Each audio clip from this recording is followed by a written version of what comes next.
A eleição de Jair Bolsonaro para a presidência da República e a nova configuração da Câmara dos Deputados trouxeram à tona algumas pautas polêmicas, já debatidas aqui neste programa, por exemplo. Entre elas, o projeto Escola Sem Partido. A opinião pública se divide em uma questão central. Existe ou não doutrinação ideológica no ambiente escolar e também universitário?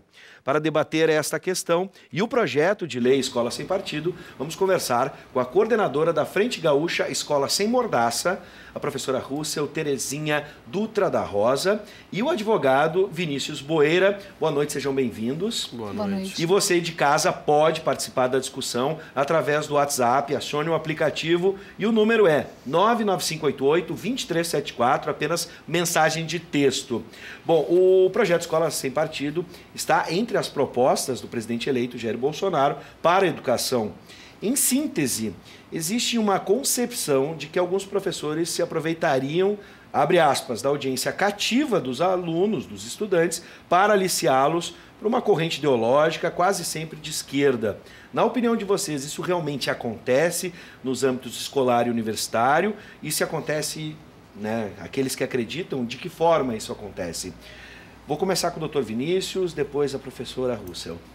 Boa noite, muito obrigado pelo convite novamente, é um prazer retornar ao programa. Esse aliciamento ideológico existe nas escolas, tanto em nível básico quanto em nível fundamental, né, e secundário, e também nas universidades.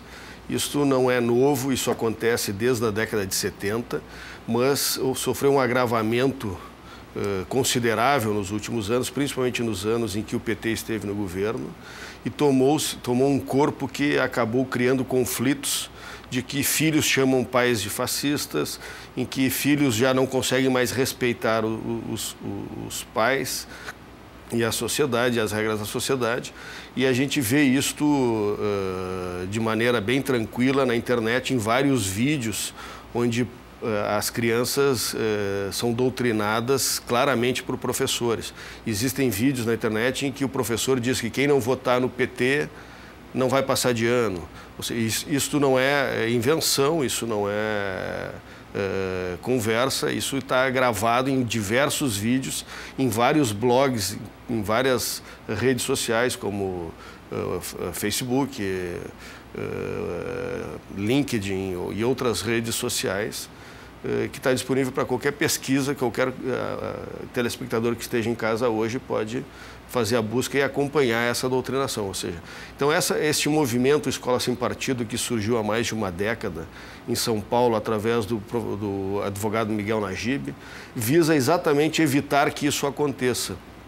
Ou seja, ele não traz absolutamente nada de novo do que a nossa legislação brasileira já tem, que já está presente tanto na nossa Constituição, como no Pacto de São José da Costa Rica, que foi absorvido pelo direito brasileiro com força constitucional, e também presente no ECA, a proteção à criança, a proteção à isenção do Estado, a proteção à violação da intenção da família de como criar os seus filhos. E a única inovação que isso traz é a obrigatoriedade de se colocar cartazes dentro da sala dos professores e salas de aula. Ou seja, o projeto e a intenção do presidente eleito não é de criar novo regramento, e sim de fazer com que o regramento seja cumprido. Bom, a gente vai discutir dispositivos, né, que existem ou não, mas nesse primeiro momento, professora Russell, isso realmente acontece, aquilo que foi descrito, pelo menos nas palavras do presidente Jair Bolsonaro, e se acontece, né, de que forma que manifestou o Vinícius Boeira na sua concepção. Na sua concepção, professora, isso acontece? Bom, as pesquisas no campo da educação demonstram que isso é falso. E o que o meu colega aqui refere como evidências são semelhantes às evidências usadas durante agora o processo eleitoral de notícias falsas, editadas, não é, nesses blogs e sites que buscam deslocar o debate do campo educacional para um falso problema. O Brasil tem uma dívida histórica com a sua população em termos educacionais. E os problemas que a gente precisa enfrentar ainda são os da escolarização. Na década de 80, 50% das crianças que ingressavam, as crianças que ingressaram comigo na escola, 50% delas passava por sucessivas reprovações e acabava abandonando os estudos. Isso começou a ser revertido após a Constituição Federal de 1988, o Estatuto da Criança e do Adolescente de 1990, que criou mecanismos para manter as crianças na escola. Ainda assim, a gente tem universalização de matrículas apenas nos primeiros anos do ensino fundamental. Nos anos finais, ainda há grande evasão. E a população que está matriculada do primeiro ao 5º ano do ensino fundamental é maior do que a faixa etária, o que indica ainda grande retenção de crianças. Esse é o nosso problema educacional. Esse é o problema que os especialistas do campo educacional e que a comunidade educacional precisa enfrentar. Esse movimento da escola sem partido busca deslocar o debate do que são os nossos verdadeiros problemas para uma falácia. Não existe doutrinação nas escolas e, se houver eventualmente algum caso isolado, isso pode ser resolvido dentro das instâncias educacionais, dentro das próprias escolas, como é o que deve ser. As famílias, elas têm espaços de participação dentro das escolas, espaços democráticos, como os conselhos escolares que foram constituídos a partir da LDB de 1996. O que a escola sem partido propõe é colocar estudantes e famílias como delatores anônimos, ao contrário do que sempre se buscou e se defendeu, que é a presença das famílias em parceria com a comunidade escolar, com os professores, com a direção, pensando juntos o projeto político-pedagógico da escola. Eu entendo que a escola sem partido produz um desserviço para o campo educacional, deslocando o debate para um lugar em que não há problema e obscurecendo os problemas que realmente existem. Desculpe. Eu vou fazer o seguinte agora, professora, e também ao doutor Vinícius, eu vou trazer duas perspectivas, tá, de quem defende e quem é contrário ao projeto. E aí a gente vai debater em cima delas. Por exemplo, os apoiadores do projeto defendem a tese de que boa parte dos professores tem uma formação ideológica de esquerda e que isso se expressa, por exemplo, na exposição desequilibrada de conteúdos como nas disciplinas de História e Geografia, assim como nas Ciências Sociais no âmbito universitário. De fato, existe esse desequilíbrio, pode haver algum tipo de excesso. Começo com a professora Russell e depois passo para o doutor Vinícius. Na verdade, as escolas públicas e as escolas, de um modo geral, mas particularmente as escolas públicas, pelo acesso universal, elas acolhem estudantes dos mais diferentes matizes ideológicos, religiosos, morais, vindas de famílias com diferentes perspectivas sobre a vida, com diferentes visões de mundo. Da mesma forma, nas escolas públicas, o ingresso se dá por concurso público, ou deveria se dar por concurso público. Isso não ocorre nas situações de precarização das condições de trabalho com contratos temporários, emergenciais, mas deveria ser por concurso público. No concurso público, ingressam também professores dos mais diferentes matizes ideológicos, religiosos e morais. Esse ambiente é um ambiente plural. É um ambiente de pluralismo de ideias, em que os estudantes vão entrar em contato com visões diversas, muitas delas diferentes da sua família de origem, o que é desejável, porque o processo de aprendizagem, ele pressupõe justamente desestabilizar as nossas concepções prévias a partir das interações sociais com os demais e das interações com os objetos de conhecimento, com o mundo físico, com o objeto social, com valores. E a partir disso, então, construir patamares mais complexos, mais elevados de conhecimento. Isso é dito por Jean Piaget, por Vygotsky, por diversas linhas teóricas do campo educacional. Então, nesse sentido, as crianças, os jovens, eles vão entrar em contato com diversas visões de mundo. Não faz sentido dizer que a escola está tomada por doutrinadores de esquerda. Haja visto o resultado das últimas eleições, porque se efetivamente fosse isso, nós não teríamos o resultado que tivemos e não teríamos, como temos tido há muitos anos, um Congresso Nacional extremamente conservador. Então, se houvesse doutrinação, ela seria muito falha.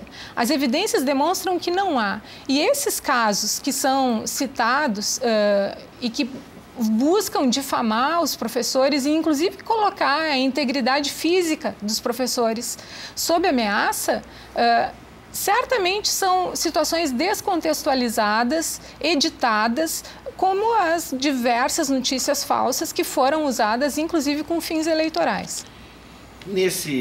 Agora, para quem apoia o projeto, existe, na sua concepção, doutor Vinícius, um alinhamento à esquerda, por exemplo, dentro das escolas, pelos professores? Sem dúvida alguma que existe esse alinhamento. Nós podemos observar, inclusive, nas manifestações que houveram logo após a eleição, inclusive em escolas particulares como o Rosário, que virou notícia nacional, dos alunos serem incentivados pelos professores e orientados pelos professores a fazer um protesto público dentro da escola, desrespeitando as regras da escola, inclusive de utilização de uniforme.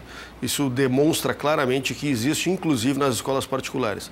Só que a questão da importância da escola sem partido se vê muito mais na necessidade das escolas públicas do que nas escolas privadas, porque a escola privada o pai escolhe e assina um contrato com a escola. Se ele está descontente, ele pode ir lá e retirar o aluno da escola, ou até exigir que o professor seja trocado. Na escola pública, não. Infelizmente, nós temos uma estabilidade no emprego na escola pública, com a escolha dos professores, muitas vezes por concurso público, e na maior parte das vezes, nos últimos anos, nós temos visto que são contratos sem concurso público, e acaba-se sempre escolhendo professores já alinhados ideologicamente com a esquerda. Nós vemos que o problema educacional que nós enfrentamos no Brasil, que é a razão central, é exatamente fruto desta adoção de ideologia dentro da escola. Desde a universidade até muito antes, com a adoção de Piaget, do Paulo Freire, teorias de Paulo Freire, nós estamos vendo que a educação brasileira vem regredindo cada vez mais. E aquele discurso que se dizia de que era falta de verbas para a educação, nós vemos hoje que é uma balela.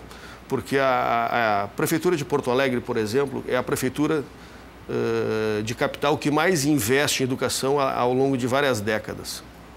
E, ao contrário, é a que tem a pior desempenho dos alunos nos exames públicos, como o Enem e o agora me falha o nome do Exame Nacional de Ensino Fundamental. É a pior capital, mesmo sendo a que mais investe em educação. Exatamente porque, em vez de nós ensinarmos nas escolas o que realmente interessa, que é a criança aprender a pensar para poder se desenvolver para a vida profissional e para a vida em sociedade, com aulas de matemática, para ter raciocínio lógico, e com aulas de comunicação com língua portuguesa, para aprender a compreender o que lê e expressar o que pensa, a gente acaba divergindo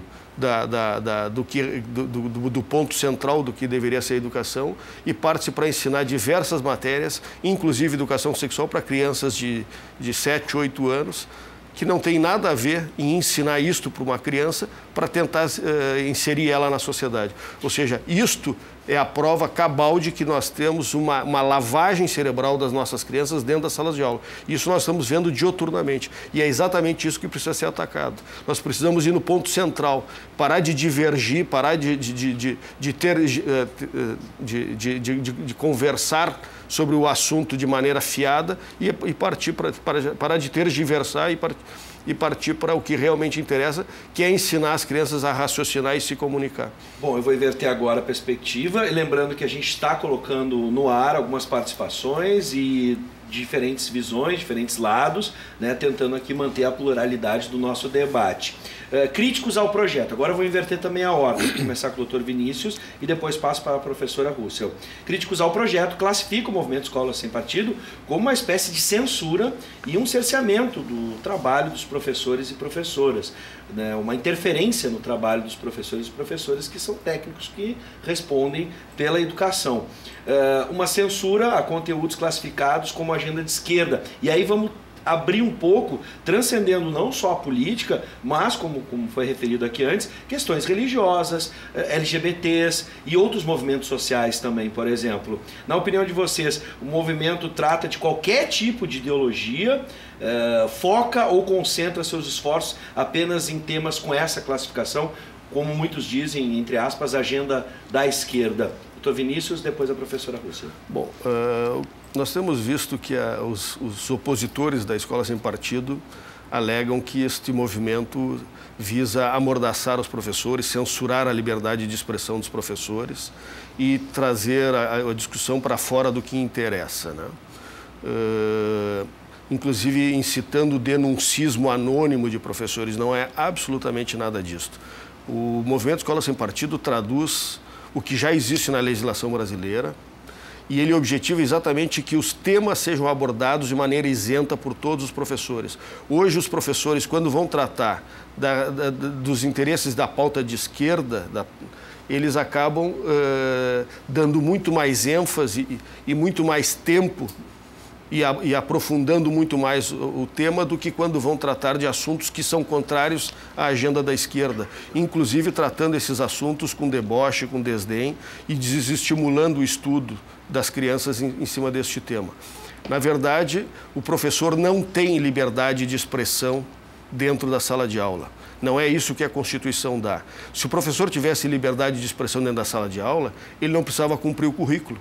Ele podia falar sobre futebol, sobre esportes, sobre a novela na sala de aula.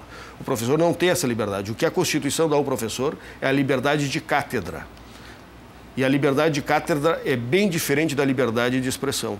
O professor não tem liberdade de expressão, principalmente quando ele tem uma audiência cativa de crianças que veem no professor uma pessoa que deve ser idolatrada e que realmente deve. Ou seja, o professor é uma referência dentro de sala de aula.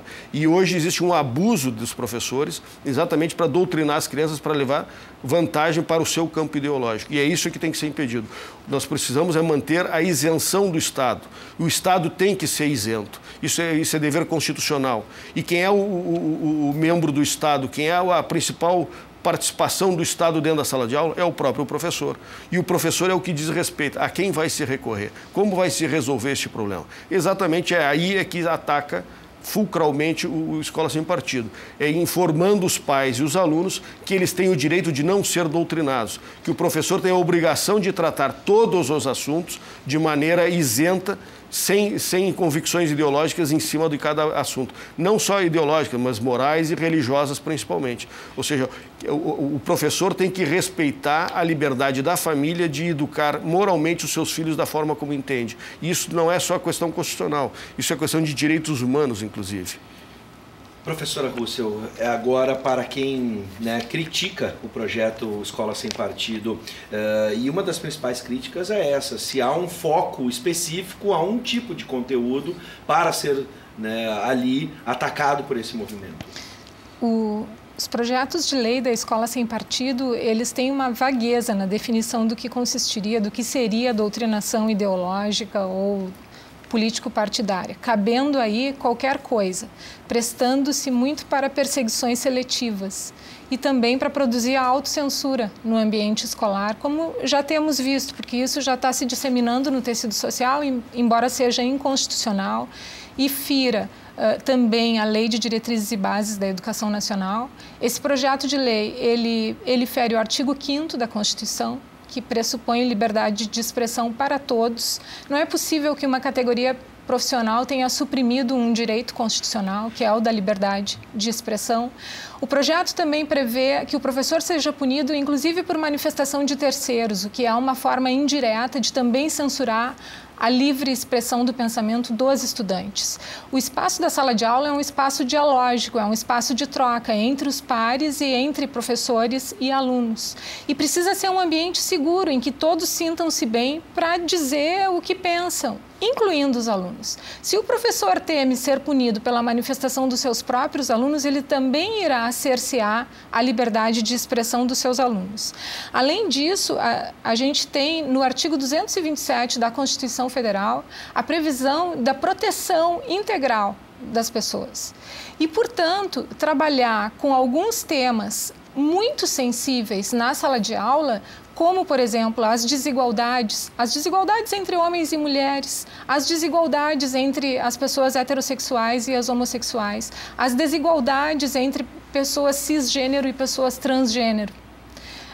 Isso é importante num contexto brasileiro. O Brasil é o país que está em 5º lugar no assassinato de mulheres, em feminicídio, à frente de muitos países em que as mulheres não têm direito nenhum. O Brasil está em 1º lugar no assassinato de pessoas transgênero e homossexuais. Desde a eleição do presidente da República, os crimes aumentaram.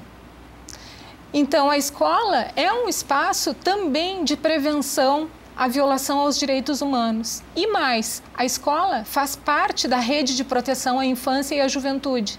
60% dos crimes, das agressões às crianças e aos adolescentes acontecem dentro de casa. E a escola é o segundo lugar em que as crianças podem ser protegidas e que pode ser feita a comunicação ao Conselho Tutelar, tomadas providências de proteção em relação à infância. Se os professores começam a ser censurados e temerem denúncias anônimas e temerem pelos seus cargos, essa rede de proteção ela é fragilizada. Além disso, a Lei Maria da Penha diz textualmente no seu artigo 8º que a escola precisa trabalhar com as desigualdades de gênero e as desigualdades étnico-raciais como forma de prevenção à violência crônica contra a mulher. A violência doméstica contra a mulher, no Brasil, ela tem um caráter crônico. E muitas mulheres sequer reconhecem que sofrem violência doméstica porque foram criadas em ambientes em que a violência doméstica era banalizada, era natural. É na escola, muitas vezes, que as crianças se dão conta que sofrem abuso em casa. Então, se a escola não puder trabalhar com esses temas, e esses temas são trabalhados de maneira muito cuidadosa para cada uma das faixas etárias. Então, com crianças pequenas, é importante que elas se deem conta que meninos e meninas podem brincar do que quiserem, podem ser o que quiserem. Há pesquisas que demonstram que as meninas escolhem menos a carreira científica, porque elas são desestimuladas desde criança a seguirem carreiras técnico-científicas. Então é importante que elas possam brincar e saber que elas têm o direito de ser o que elas bem entenderem quando crescerem.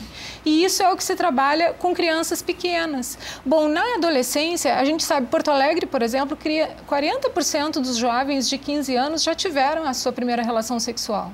Então, é fundamental que se possa prevenir a transmissão de doenças sexualmente transmissíveis e a gravidez precoce, trabalhando esses temas na escola. A Escola Sem Partido quer evitar que se previna, por exemplo, a transmissão de doenças sexualmente transmissíveis. Se as famílias, em função das suas crenças, dos seus valores morais, puderem impedir isso, isso é um problema de saúde pública. Há, inclusive, vereadores proponentes dos projetos de lei da Escola Sem Partido querendo censurar materiais informativos do Ministério da Saúde. Materiais informativos que foram construídos a partir de pesquisas epidemiológicas feitas sobre como é que é o comportamento da população. Todos esses estudos são desconsiderados pelos proponentes da Escola Sem Partido, que se fixa em blogs e sites difamatórios.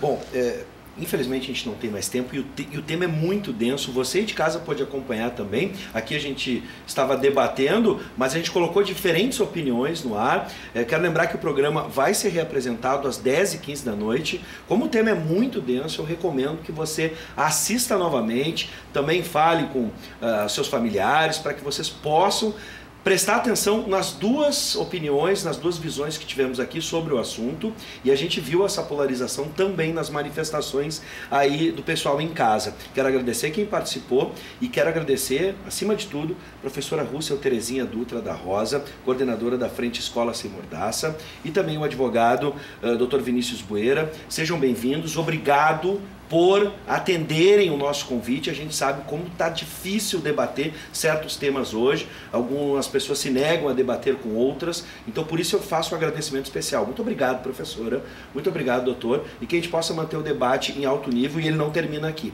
Mais uma vez, obrigado, sejam bem-vindos sempre. Muito obrigado, uma boa noite.